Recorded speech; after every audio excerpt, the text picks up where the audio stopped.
Olá amigos, bem-vindos. Estamos de volta com a nossa série Mais Gestão, né, tratando dos requisitos do DIC.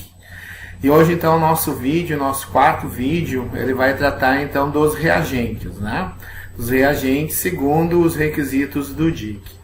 Então a primeira questão importante que nós temos que nos determos, né, quando nós falamos dos reagentes em relação ao DIC, é a questão de nós termos, né, os fornecedores de reagentes qualificados e registrados junto à Anvisa. Tá? Para isso, então, nós temos que fazer o controle desses fornecedores de forma que, no mínimo, uma vez por ano, nós possamos fazer a verificação e a solicitação da documentação legal desses fornecedores, né? Então nós temos que ter sob controle, no mínimo, o alvará sanitário desses fornecedores e o certificado de regularidade, né? Esses fornecedores, então, devem fazer parte do cadastro de fornecedores do laboratório e devem ser avaliados e qualificados periodicamente, ok? Bom, também devemos ter, né, a rastreabilidade de todos os reagentes que são utilizados no laboratório. Então nós devemos ter uma planilha de rastreabilidade em cada área analítica, né, para que nós possamos registrar então na abertura de cada reagente, então o seu lote, a validade deste lote que nós estamos utilizando, o nome do reagente, e quando nós tivemos o início de uso e quando nós tivemos a finalização de uso. Então devemos ter uma planilha de controle, seja ela em meio físico ou meio eletrônico, de forma que nos garanta então, né, a rastreabilidade dos reagentes que estão sendo utilizados no laboratório nas diversas áreas analíticas.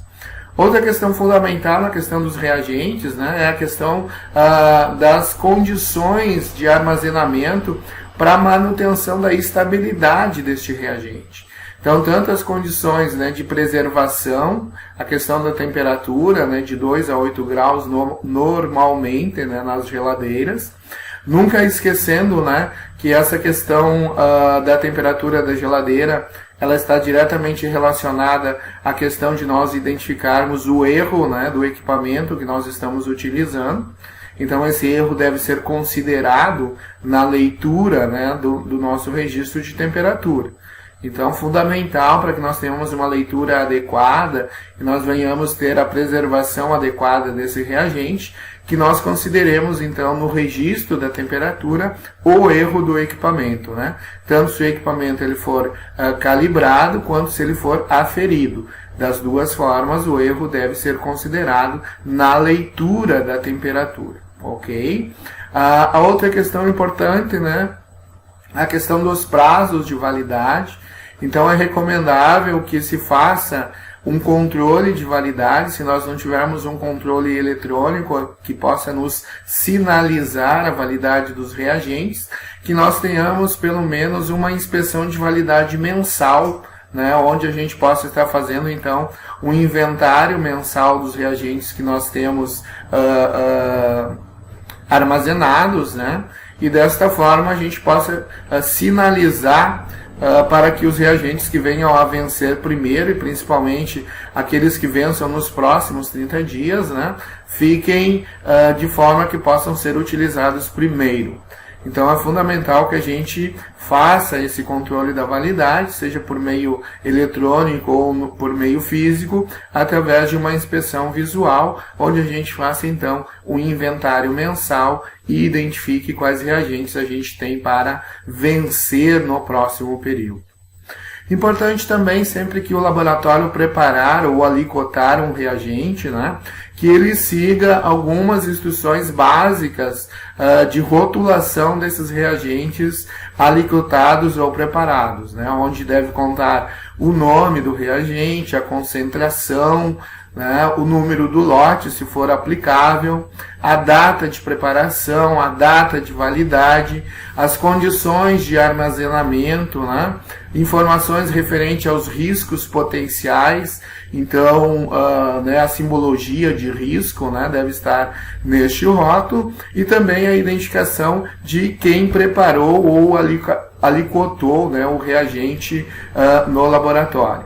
Então, essas são questões importantes que a gente tem que tomar cuidado, né, em relação aos reagentes em geral. Bem como, né, nós baixarmos, termos em meio físico ou em meio eletrônico as FISCPs, né, as fichas de instrução de segurança dos produtos químicos. Então, todos os reagentes nós deveremos ter disponível para os usuários as FISCPs, né, as fichas de instrução de segurança para produtos químicos, ok? Então, o laboratório ele deve ter no seu contexto, né, de gestão da qualidade, um procedimento da qualidade, ou um manual de qualidade, né, ou uma instrução, onde ele deve, então, ter o quê? Credenciado, né, e elaborado a lista de fornecedores qualificados, que eu já havia falado, né, qualificado em relação à aquisição dos reagentes, onde a gente tem que fazer aqueles com 2 controles básicos, prever os critérios, né, nesse documento, nesse procedimento, nesse manual, nesta instrução.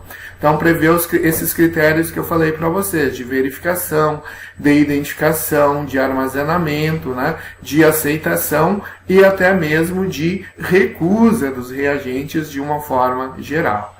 Então, quanto aos reagentes, né, de uso geral, são esses os cuidados básicos que nós devemos ter. E depois, então, a gente deve ter os cuidados, né, com o segundo tipo de reagente, que é a água reagente, né? Então, a gente também deve ter aí um procedimento, né, deve ter uma definição do tipo de água que nós utilizamos para os fins que nós utilizamos, né? Quais são os métodos utilizados para a obtenção dessa água. Definir a frequência do controle da água reagente utilizada, né, registrando os resultados destas análises, sejam análises internas ou análises externas. Então, todos as frequências de controle que a gente fizer, elas devem ser, obviamente, registradas, né? Então, nesse procedimento, deve conter esses dados, bem como, né, a questão do sistema de obtenção, o grau de pureza, né, os parâmetros físicos, químicos, microbiológicos aceitáveis nesses registros, né, e neste procedimento de controle de água reagente que a gente está comentando com vocês.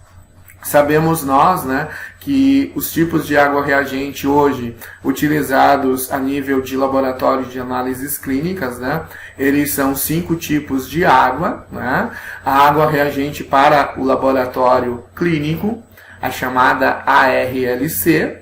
Nós também temos a água para a alimentação de equipamentos, ou simplesmente água para equipamento. Nós temos a água para enxágue e autoclavação, ou simplesmente água de enxágue, a água reagente especial, a ARE, e a água purificada comercial. Então, nós temos esses 5 tipos, né, que devem ter, de acordo com a sua utilização, deve ter, então, a sua análise, né, dentro daqueles parâmetros de qualidade requeridos, para que nós possamos ter o grau reagente necessário para cada tipo de água e seu uso, né? Nunca esquecendo que esses parâmetros de qualidade é em relação à questão, né, das bactérias heterotróficas,